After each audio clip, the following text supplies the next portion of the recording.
Hey everybody, we are taking a quick look at cages for the Lumix S1. In this particular instance, we're looking at the cage by 8sin and the one by Smallrig. This is the one by 8sin, as you can see by the logo, and that's the one that was available to me initially when I took delivery of my S1. Now, why you would put a cage on your camera is a whole other topic, but basically if you're a videographer, you tend to put stuff on your camera. So I have a monitor that has to go on here that screws in. I have handles, batteries, all sorts of stuff that sometimes hangs on this, a microphone or whatever. And using your hot shoe as the only place for you to be able to connect to the camera under those circumstances is just insanity. Plus, I like that it's physically protective of the camera.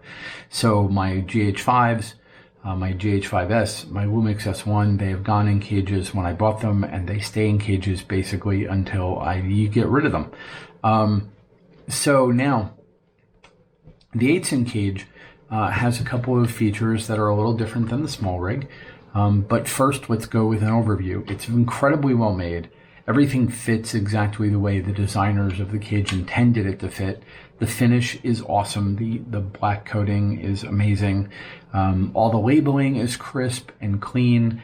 Everything just kind of fits exactly the way it's supposed to fit. And you know that this is a really quality piece of gear. It's not super cheap. These run, depending on the time frame, somewhere between $100 and $200. And that's, it's not an inconsequential amount of money. You wind up with a bunch of 1/4-20 taps here.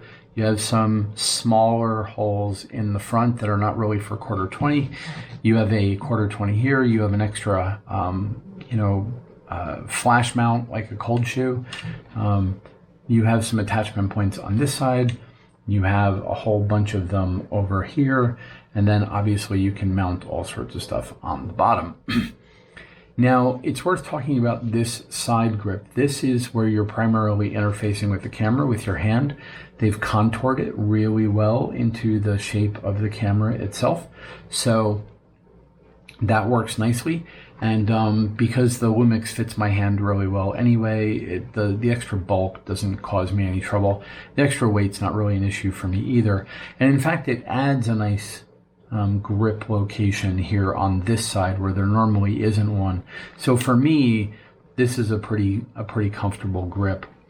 Now, one of the design choices that the guys at 8sin made was their sort of what I would call back focused on their architecture of the cage, meaning the main supports to the top of the cage are towards the back edge of the camera, towards you, and then this like porch or connector plate is cantilevered out over the front of the camera.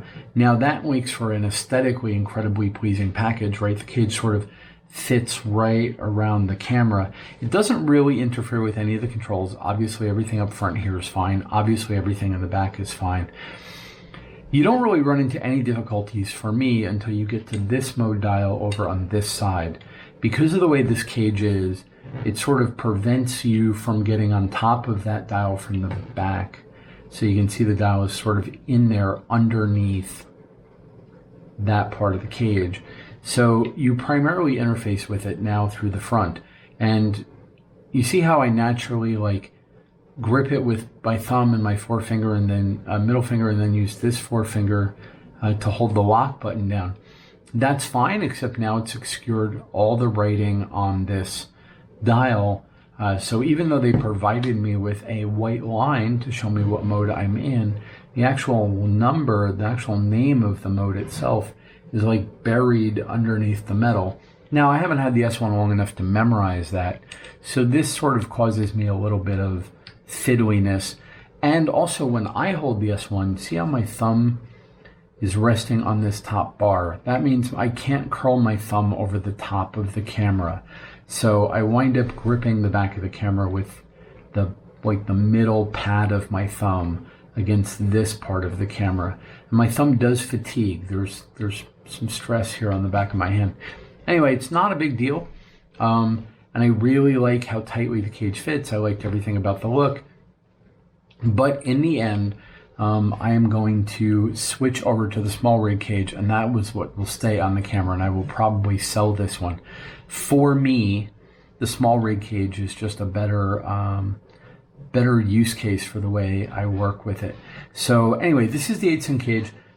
If this sort of shape works for you, if you want something that looks really very, very professional and very, very good on the camera, it doesn't sort of ruin the lines, look like you know, a piece of homebrew or not homebrew, indie sort of film gear or something very much more industrial, then this might be the one for you, because again, it's just sexy as hell. Like, it looks really good.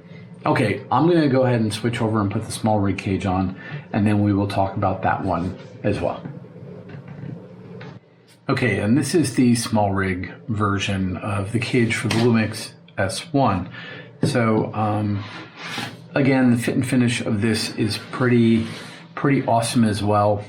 I'll get into the differences between it and the 8-cent in a moment, but if you look, they have contoured the grip, though it doesn't have a cutout, like it doesn't follow that contour.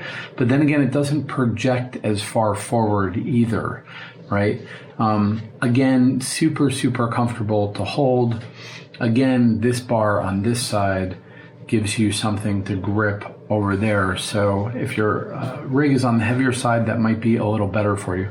Now, the real difference comes in the orientation of the sort of supports. So in the Smallrig, you can see that all the support metal is to the front of the camera. It's out away from the camera itself, which means this cage is a lot more visible. It has a more industrial kind of a look. Now, that doesn't bother me, but some people, you know, it might bother. It doesn't quite conform to the camera quite as tightly, but there are compensations for that. One is, now when I hold the camera, my thumb can wrap around the top of the camera instead of being held up by that bar.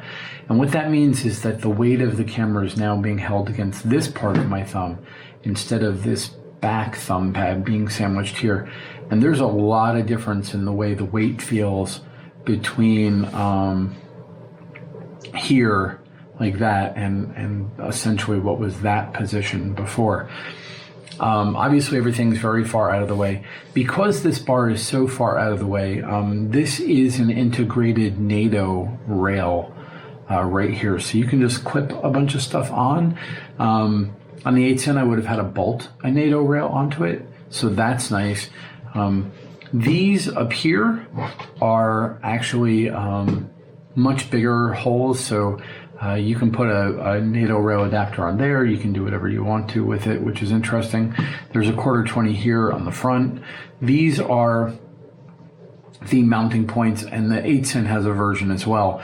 Basically, they have a camera lens support that can bolt onto the cage and take the weight of your Metabones adapter or whatever off of the camera mount itself and actually transfer it directly to the cage, which is super nice.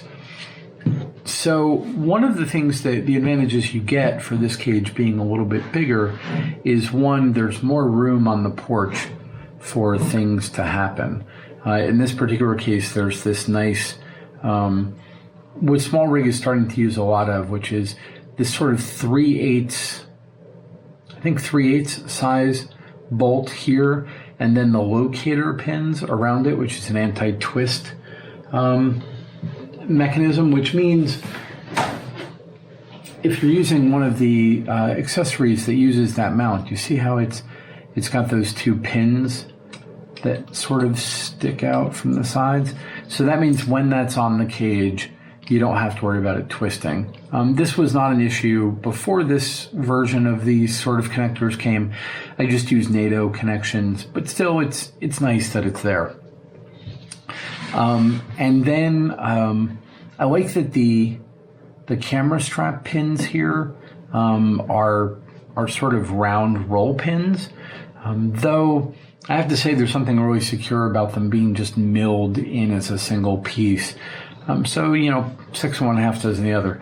But the real big difference, I think the one that matters most to me, is that because this is all front oriented, this dial now is completely visible to me, the mode dial, which means I can go back to 2-fingering this and just press in and move around. I don't need to guess about what's under there. None of that is obscured. Now, the downside is that from sort of a visual perspective, when you're looking at this camera from the back, you can't really see these buttons because where your eyes are, the bar kind of gets in the way, but you know where those buttons are anyway, and there's no problem getting to any of the controls. It's just a sort of a different view of which part of the camera they wanted to put the bar on. The 8s in, left the very front, and sort of routed the cage back here on this side of the LCD, and the Smallrig stays out of your way to the front. That's really the primary difference between them. There are some other small differences, but they don't matter. It's just basically aesthetic. So, for instance, you can kind of maybe see on camera that the 8-in has a more sort of sandbar, that kind of a finish.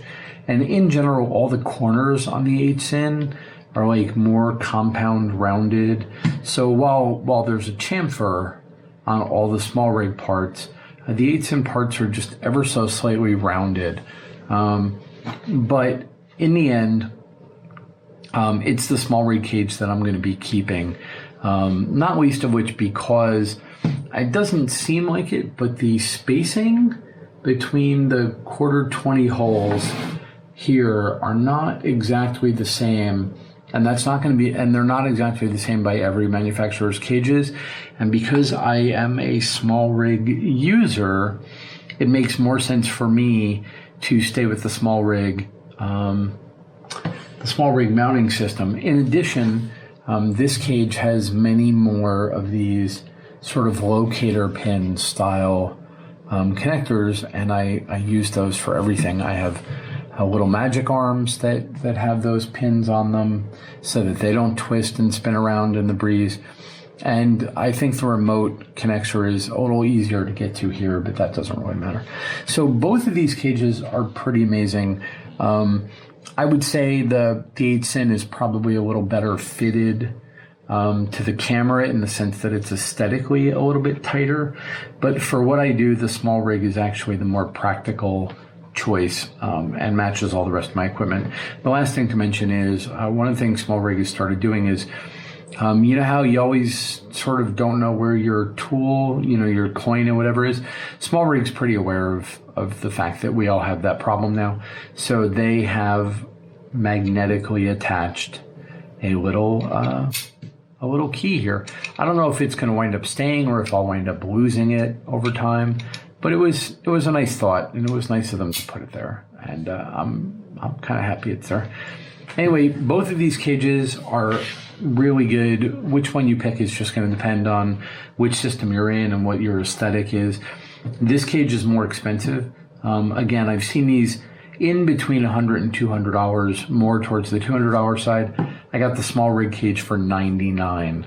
And as far as durability and quality, there's no difference there. You're really paying for maybe a slightly more sophisticated or more aesthetic industrial design in the case of the 8-in. And the 8-in cage is a little bit lighter as well, if that matters to you a ton. Anyway, I hope you guys found this to be useful, and I will see you on the forums and ask any questions on the YouTube channel you want. Thanks, guys. Bye.